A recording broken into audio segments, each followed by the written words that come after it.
এই অবস্থা সবার। অনেকদিন পর বড় পর্দায় আমাদের সবার প্রিয় আফরান নিশো ভাই ফিরছেন, আর সাথে যদি থাকে চঞ্চল চৌধুরী, তাহলে সেই সিনেমার ট্রেলার নিয়ে কথা না বললে তো পাপ হবে। আজ কথা বলছি রেদওয়ান রনির মোস্ট অ্যাওয়েটেড সিনেমা দম নিয়ে। ট্রেলারটা দেখার পর আমার নিজেরই তো দম আটকে আসার মতো অবস্থা। চলুন একটু ব্যবচ্ছেদ করা যায়। ট্রেলারের শুরুতেই সেই যে একটা সংলাপ, জন্মের পরেই তো শুরু হয় দম খেলা।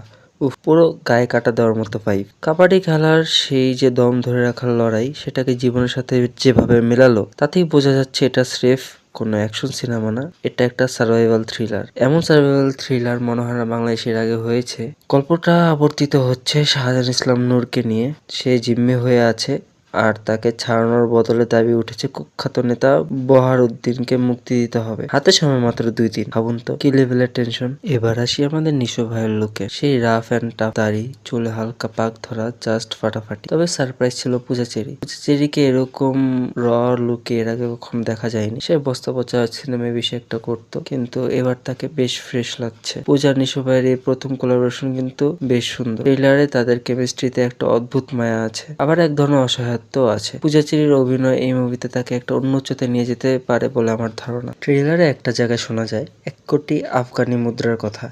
আচ্ছা, আপনাদের মাথায় কে এসেছে এই 1 কোটি আফগানি টাকায় বাংলাদেশে কত হয়? বর্তমান রেট অনুযায়ী এক আফগানি মুদ্রা প্রায় 1.63 বাংলাদেশি টাকার সমান। তার মানে 1 কোটি আফগানি মুদ্রা মানে প্রায় 1,63,00,000 টাকা। একদম ছোট অঙ্ক না কিন্তু। এই টাকার অঙ্কটাই কি গল্পের মোড় ঘুরিয়ে দেবে, নাকি এর পেছনে লুকিয়ে আছে আরো বড় কোনো রহস্য? চঞ্চল চৌধুরীকে ট্রেলারে যখনই স্ক্রিনে দেখা যায়, মনে হয় আলাদা একটা পাওয়ার হাউস দাঁড়িয়ে আছে। নিশো বনাম চঞ্চল, এই ডুয়েট দেখার জন্যই তো আমরা চাতক পাখির মতো চেয়ে আছি। আর রেদওয়ান রনির মেকিং নিয়ে নতুন করে বলার কিছুই নেই। আফগানিস্তানের সেই ধুলোবালি ওড়ানোর দৃশ্যকার রিডিং দেখে মনে হচ্ছিল না যে এটা আমাদের লোকাল কোনো প্রোডাকশন।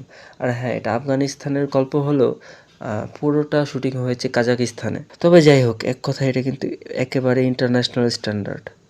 সব মিলিয়ে দম ট্রেলার আমাদের এক্সপেকটেশন অনেক বাড়িয়ে দিয়েছে। নিশোর কামব্যাক, চঞ্চলের দাপট, আর পূজার সাথে নিশোর নতুন কেমিস্ট্রি, সব মিলিয়ে এটা মনে হয় দম দিয়ে জমবে। আপনারা যারা ট্রেলারটা দেখেছেন, আপনাদের সবচেয়ে প্রিয় পার্ট কোনটা? পূজা নিশোর রোমান্স নাকি চঞ্চল চৌধুরীর স্ক্রিন প্রেজেন্স? কমেন্টে জানান।